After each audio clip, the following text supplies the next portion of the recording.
Ilhom Begimqulov, tadbirkor, biznes trener, motivator. Assalomu alaykum aziz kitobxon. Qo'lingizdagi bu kitob Biznes akademiyamda tahsil olgan, bilimlarini mustahkamlagan, treninglardan so'ng dunyoqarashi va biznesga yondashuvi butunlay o'zgarib, o'z tadbirkorlik faoliyatida muvaffaqiyatlarga erishayotgan ajoyib insonlar haqida. Darvoqe, ular haqida men emas, o'zlari hikoya qilishadi. Kitobni mutolaa qilarkansiz, qaysi birlarningdir biznes faoliyati va muammolari, hatto oilaviy ishlari sizda ham uchraganga o'xshab bo'lsa, go'yoki ular siz haqingizda, yoinki siz yurib borayotgan taqdir yo'llari haqida hikoya qilayotgandek bo'ladi. Aslida ham shunday. Zero hech kimga sir emaski, ko'plab insonlar biznes bo'yicha maxsus bilimga ega bo'lmasdan tadbirkorlik ishlarini boshlashadi. Biznesni rivojlantirishda qiynalib qolishgach, nega ishim yurishmayapti? Nima uchun menga faqat yomon hamkorlar, yomon xodimlar uchraydi? Biznes men uchun emas ekan kabi xayollarga borishadi. Alamni atrofdagilardan oladigan, asabiy yoki tushkun bo'lib qoladiganlar ham yo'q emas. Haqiqatda esa inson aybni boshqalardan va atrof muhitdan emas, avvalo o'zidan qidirishi lozim. Qayerda xatoga yo'l qo'ydingiz? Balki biznes bo'yicha bilimingiz yo'qdir. Dunyoqarashingizni, xarakteringizni, ruhiyatingizni o'zgartirsangiz, hammasi yurishib ketar. Biz bu kitobda shu haqda gaplashamiz. Xatolaringizni ko'rsatamiz, uni tuzatish yo'llarini o'rgatamiz, xatolarni takrorlamaslikdan saboq beramiz. Bularni siz shu kitobdagi 50 shogirdning 50 hikoyasidan bilib olasiz va tegishlicha xulosa chiqarasiz degan umiddamiz. Qachonlardir ehtimol 20-30 yil ilgari, ehtimol o'tmish zamonlarda biror inson biznes boshlamoqchi bo'lsa, puli va xohishi, kuch-qudrati va harakati bo'lsa kifoya qilgandir. Ammo hozirda bunday emas. Bugungi texnologiyalar rivojlangan zamon o'tmishdan keskin farq qiladi. Pul, xohish, istak, shijoat, kuch-qudrat kabilar biznesni rivojlantirish uchun kifoya emas. Sizda g'oya, loyiha, reja, marketing, sotuv, ishlab chiqarish yoki xizmat ko'rsatishning zamonaviy turi, moliyani boshqarishning kirim, chiqim, qoldiq tizimi, tezkor menejment, liderlik qobiliyati bo'lishi kerak. Qachonlardir qattiq qo'l, pulga mahkam, ushlagan joyini qolib oladigan olg'ir odamlar tadbirkorlikda muvaffaqiyatga erishgan bo'lsa, bugun oqil liderlik qobiliyatiga ega bilimli biznesmenlar muvaffaqiyatlarga erishmoqda. Raqobat nafaqat tovarlar sotuvi o'rtasida, tovar turlarida, hatto jamoani shakllantirishda.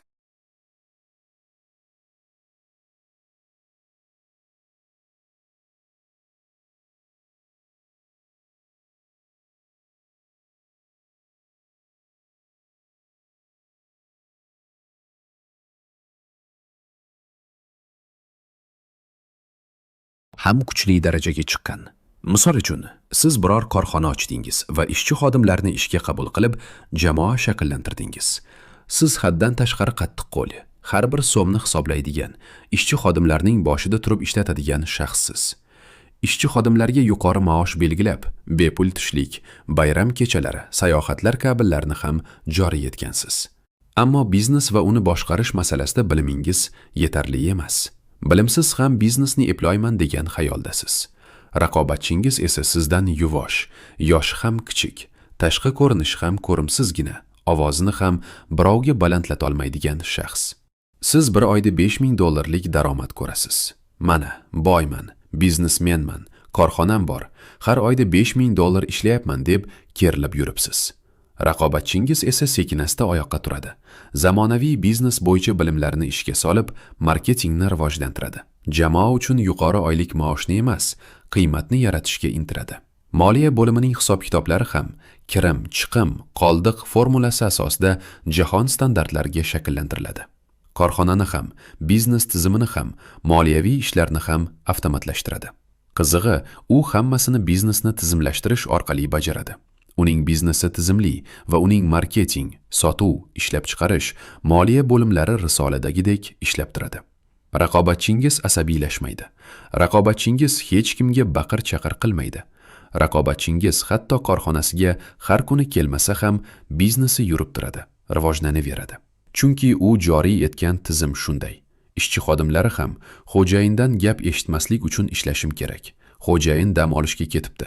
Bugun kelmas ekan, bir bayram qilaylik deb sizdan qo'rqani va oylik maoshdan ayrilib qolmaslik uchun ishlamaydi. Raqobatchingizda hamma o'zi uchun ishlaydi.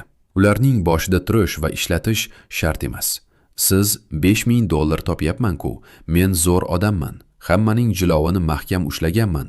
Haqqimni birovga berib qo'ymayman deb kerilib, qimmat mashina olib, dang'illama to'y qilib, xorijga sayohatga chiqib, mag'rurlanib yurganingizda yuvosh.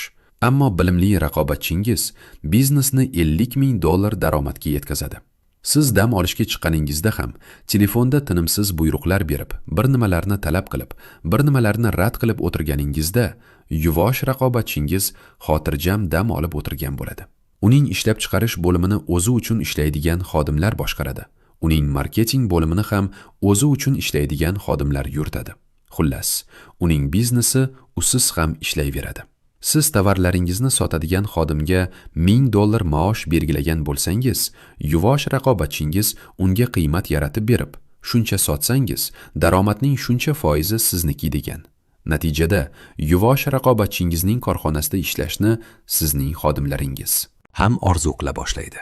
Sizdan qattiq so'kish eshitganida yoki berayotgan oylik maoshingiz kamlik qilib qolganida sizni ham, korxonangizni ham tashlab ketadi va boshqa ish topadi. O'rniga boshqa xodim topilmaydigan oltin xodim yo'q deysizmi? Ha, shunday. Ammo kerakli vaqtda sizni tashlab ketgan xodim qancha ishning beliga tepishini, uning o'rniga kelgan xodim ham bir kun sizni tashlab ketishini o'ylab ko'ring. Bu ham yetmagandek, jamoa shakllantirish raqobatida ham, ishlab chiqarish raqobatida ham, tovar sotish raqobatida ham yengila boshlaysiz. Yuvosh raqobatchi, aniqroq aytganda, yuvosh raqobatchining moddiy manfaatdor yetuk xodimlari kecha-yu kunduz mehnat qilishib, sizni bozordan chetga surib chiqarib yuborishadi. Kimki o'z biznesini o'zisiz yuritishni ta'minlamas ekan, u haqiqiy biznes emas. Axir har bir inson issiq jon. Kasal bo'lishi, to'y ma'raka chiqib qolishi mumkin. Har bir ishni o'zi boshida turib bajartiradigan biznesmenlar kasal bo'lib qolsa, biznesi ham kasal bo'ladi. Vafot etsa, biznes ham o'ladi. Nega? Chunki unda oddiy biznes bilimlari yo'q edi. Bilimlari bo'lganida edi, biznesni bugungi kun talablari asosida emas, eskicha usulda boshqarayotganini anglab yetardi va barcha xatolarni o'z vaqtida to'g'rilardi. Mening tashvishim ham shunda. Ularga yordam berishni xohlayman. Ular biznes akademiyamda o'qib, coachinglarda ishtirok etib, avvalambor o'z shaxsiyatini, so'ng biznesni rivojlantirishini chin dildan istayman. O'zim ham bir vaqtlar biznes bo'yicha hech qanday bilim olmasdan tadbirkorlik bilan shug'ullangan, biznes yo'llarida ko'p so'ringan, turtingan, yiqilgan tadbirkorman. Ammo barcha qiyinchiliklarni yengib o'tdim. Yengib o'tmaslikdan boshqa iloj yo'q edi. Yo g'alaba, yo mag'lubiyat. Albatta siz ham biznes akademiyamda o'qimasdan turib ham biznes yuritishingiz, qachonlardir qandaydir muvaffaqiyatlarga erishishingiz mumkindir. Ammo yo'qotilgan vaqt, yo'qotilgan asablar, ayniqsa ishdagi asabbuzarlikni oilaga olib kelib, turmush o'rtoqni, farzandlarni bezdirib qo'yishlarchi? Biznes akademiyamda o'qigan insonlar men bergan bilimlarga, saboqlarga amal qilsa, bunday xatolarni takrorlamaydi. Ha, men ham o'z xatolarimni tuzatish, barchasiga boshqacha yondashish uchun bir vaqtlar biznes akademiyalarida o'qiganman. O'zimga ustoz tanlaganman va shundan so'ng muvaffaqiyatlar eshigi ochila boshlagan. Xoh u erkak biznesmen, xoh ayol tadbirkor bo'lsin, biznesni ham, oilani ham bir xil olib ketishni biznes akademiyada o'qiganligi, ustozi borligiga chambarchas bog'liq. Akademiyamda o'qiganlar biznesni va ishni oiladan ustun qo'ymaydi. Oilasiga yoki ota-onasiga hech qachon vaqtim yo'q demaydi. Chunki unda vaqt ham rejalashtirilgan bo'lib, bu rejalarda oilaga vaqt ajratish, ota-onaga yaxshilik qilish, xullas barchasi kiritilgan. Bo'ladi. Qisqa aytganda, men biznes odamining oilaga munosabatlarini o'zgartirmasdan turib, biznesga munosabatini shakllantirmayman. Axir faqat biznes haqida gapirish, faqat biznes qonun qoidalaridan saboq berish, bu pulni birinchi o'ringa qo'yishdek gap. Hech qachon xayolingizga keltirmangki, men biznes akademiyamda faqat pul topishni o'rgataman. Bu mening vijdonimga ham zid. Biznes ochish va uni yuritish, qonun qoidalari, tabiati, psixologiyasi haqida saboq berib, sizga pullarning o'zi oqib kelishini o'rgataman va bu jarayonda sizning komil inson bo'lishingizga ham, oilaviy baxtli bo'lishingizga ham urg'u beraman. Ya'ni maqsad pul bo'lmaydi. Maqsad kuchli va muvaffaqiyatli, baxtli va ko'tarinki kayfiyatli tadbirkorga aylanish. Bunday tadbirkorlar ertalab turib, bugun qancha pul topsam ekan, bu oyda qancha pul ishladim, yanada ko'proq pul topishim kerak deb emas, qanday yangi o'zgartirish kiritsam ekan, marketingga mana buni joriy etaman, falon hamkorlar bilan shartnoma tuzaman deb rejalashtirish orqali yangi kunni boshlaydi. Ya'ni ular avvalo ish haqida o'ylaydi, pul haqida emas. Ishni uddalasa, pul o'zi kelishini biladi. Bejuzga aytilmagan, kim faqat pulni maqsad qilsa, maqsadga erisha olmaydi deb. O'tmishdagi muvaffaqiyatsizligimdan tushunib yetdimki, men o'zim yaxshi bilmagan sohada tadbirkorlikka qo'l urganman va ikkita eng muhim jihat bo'yicha bilimim bo'lmagan. Birinchisi, biznesni yuritish bo'yicha maxsus bilimga ega emasdim. Men ham biznesmen bo'laman, falon ish bilan shug'ullanaman, buning uchun menda pul va harakat bo'lsa bas deb o'ylaganman. Ikkinchisi shuki, o'zim qo'l urgan biznes turi bo'yicha bilimim yo'q edi. Masalan, parandachilik. Bir vaqtlar parandachilik biznesida daromad yaxshi degan gaplarni eshitib, tovuq fermasi ochganman. Ochishdan oldin shu soha mutaxassisi, umringizda tovuq boqmagan bo'lsangiz, bu ishga qo'l urmang deb ogohlantirgan. Men nima qildim? Yo'q, shu biznes yaxshi. Bilmasak o'rganamiz deb kichikroq tovuq ferma ochdim. Natijada ko'p o'tmay ishlarim orqaga keta boshladi va turli muammolar paydo bo'lib, tovuq fermani yopishga majbur bo'ldim. Hozirda o'ylab qolaman, balki biznes boshlashdan avval biror biznes akademiyasida o'qiganimda xatolarga yo'l qo'ymasmidim. Ha, haqiqatda ham shunday. Bugungi texnologiya rivojlangan zamonda pulingiz va xohishingiz bo'lsa, biznesmenga aylanib qolavermaysiz. To'g'ri, biror biznes boshlashingiz mumkin. Bunga to'sqinliklar yo'q. Biroq qanaqa turdagi biznes boshlamoqchisiz va uni qanday yuritmoqchisiz? Jamoani qanday shakllantirasiz va ularni qanday qilib to'g'ri ishlatasiz? Marketing, sotuv, ishlab chiqarish, moliya, avtomatlashtirish, sun'iy intellektdan foydalanish, kirim, chiqim, qoldiq va hokazo ko'plab jarayonlarni qanday hal qilasiz? Raqobatlar o'ta kuchaygan davrdasiz. Bilan hech kim raqobatlasha olmaydigan biznes turi yo'qligini ham juda yaxshi bilasiz. Katta maosh to'lasam xodimlarim yaxshi ishlashadi deb o'ylash ham xato. Biznesga katta mablag' sarflasam, tezda o'saman deb o'ylash ham xato. Yaxshi maosh to'lab xodimlarni to'g'ri ishlata olmaslik natijasida jamoasida tartib-intizom, totuvlik, samaradorlik yo'qolgan. Oqibatda xodimlari birin-ketin boshqa ish axtarib ketganlar ham ko'p. Biznesga katta mablag' sarflab qo'yib, uni rivojlantira olmay kasodga uchraganlar, qarzga botganlar, singanlar ham ko'p. Demak, nima qilish kerak? To'g'ri topdingiz. Avvalo, o'qish kerak. Biznes bo'yicha bilimga ega bo'lmasdan biznes bilan shug'ullanish bu katta tavakkal, katta xavf. Biznesingizni rivojlantira olmay yillar mobaynida ehtimol bir umr o'z quyi darajangizda qolib ketishingiz hech gap emas. Eng yomoni, yetarlicha daromad qila olmay yoki qarzga kirib, kreditlarni to'la olmay biznesdan ketish, sinish, hatto ma'muriy yoki jinoiy javobgarlikka tortilish ham mumkin. Bu yerda kim aybdor? Biror tashkilot yoki biror shaxsdan o'pkalamang. O'z ishingizni yaxshi bilsangiz, bilimingiz yetarli bo'lsa, hech kim sizdan biznesingizni tortib ola olmaydi. Raqobat maydonida chetga surib tashlay olmaydi, sinmaysiz. Aksincha, mustahkam turasiz va rivojlanasiz. Avvalambor, o'zimning o'tmishimdan, qolaversa, bugungi tadbirkorlarga yordam kerakligidan xulosa chiqarib, biznes akademiyamni tashkil qilishni o'ylaganman.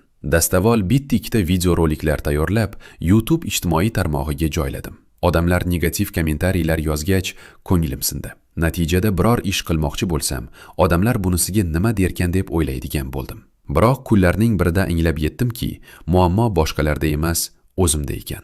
Men o'zimni o'zgartirishim kerak edi. Odamlar hech qachon siz haqingizda o'ylamaydi. Hatto o'sha negativ kommentariylar yozadiganlar ham aslida sizni o'ylamaydi. Shunchaki videoni ko'radi yog'oshi kelib, negativ gaplar yozadi va sizni unutadi. Negativchilarning ham o'z ishlari, tashvishlari, oilasi, bola-chaqasi bor. Xuddi yo'ldan karvon o'tsa, it vovillaganidek vovillab qo'yishadi. Keyin esa o'z katagiga kirib, suviyagini g'ajishda davom etadi. Yana karvon o'tsa, yana vovullaydi. Karvondagi it vovullaydi deb karvondan voz kechmaydi. Savdoni tashlamaydilar-ku axir. Men o'zimni o'zgartirishga qaror qildim va shu tariqa o'zimga ustoz tanladim. Ustozim Shavkat Dadajonov mening g'oyalarimni, fikrlarimni, loyihalarimni eshitib, shu zahotiyoq pul tikishga rozi bo'ldi.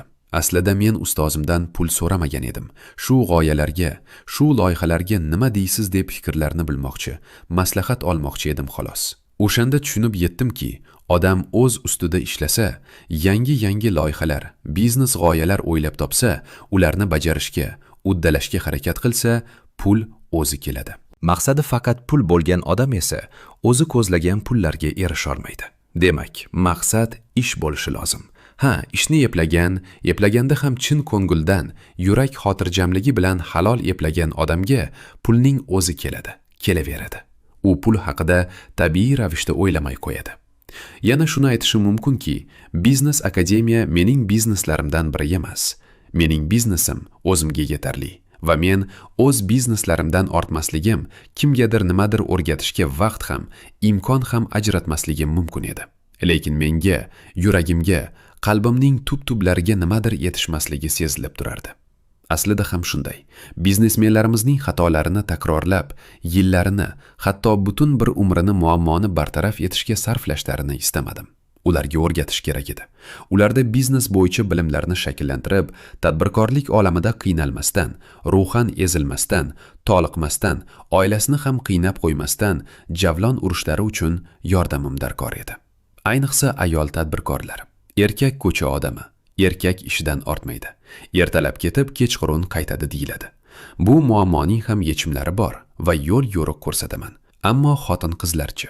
Ular uyning bekasi, farzandlarning tarbiyachisi, turmush o'rtog'ining suqumi yori. Biznes boshlasa-yu, uy ishlariga, farzandlar tarbiyasiga, eriga yetarlicha vaqt ajrata olmay qolsa, buning ustiga biznesdagi muammolar sabab oila bag'riga asabiy holda qaytsa, bular axir fojia emasmi? Bizda oila muqaddas, ayol ham muqaddas. Unga biznesning og'ir zalvori urib, asabiy yoki erkakshoda bo'lib qolsa, ayollik nazokati-yu, onalik mehribonligi qayerda qoladi? Bu muammolarga ham jim qarab tura olmadim. Shu boisdan biznes treninglarda ham, akademiyamdagi darslarda ham, xoh u umumiy saboqlar bo'lsin, xoh individual darslar bo'lsin, barcha shogirdlarimga yo'l yo'riqlar ko'rsatdim. Formulalar sirini ochdim. O'qishga va o'qishga da'vat etdim. Hammasi o'zgara boshladi va men bundan juda xursandman. Biznes akademiyani ochishdan maqsadim ham, orzuim ham aslida shu edi. Boshqalarga bilim berish, yaxshilik sari o'zgartirish, bizneslarining rivojlanganini ko'rish men uchun katta baxt. Kitobimni o'qing va Biznes akademiyamda tahsil olgan shogirdlarimning hikoyalaridan xulosalar chiqaring. Siz uchun ham hech narsa kech emasligini unutmang. Mendan kattamisiz, kichikmisiz, mendan boymisiz, kambag'almisiz? Buning aslo farqi yo'q. Muhimi, niyatlar yaxshi. Harakatlar biznes naqshi. Pullaringiz esa sizga baxtdan qo'yiluvchi baxshi bo'lishi kerak. Baxtli va boy bo'lmoq qadimgi orzu. Yalqovlik va ishchanlik bu bir tarozi. Shijoatga yonbos, yeng shimar ishga, o'zingu, o'zgadan bo'lma norozi.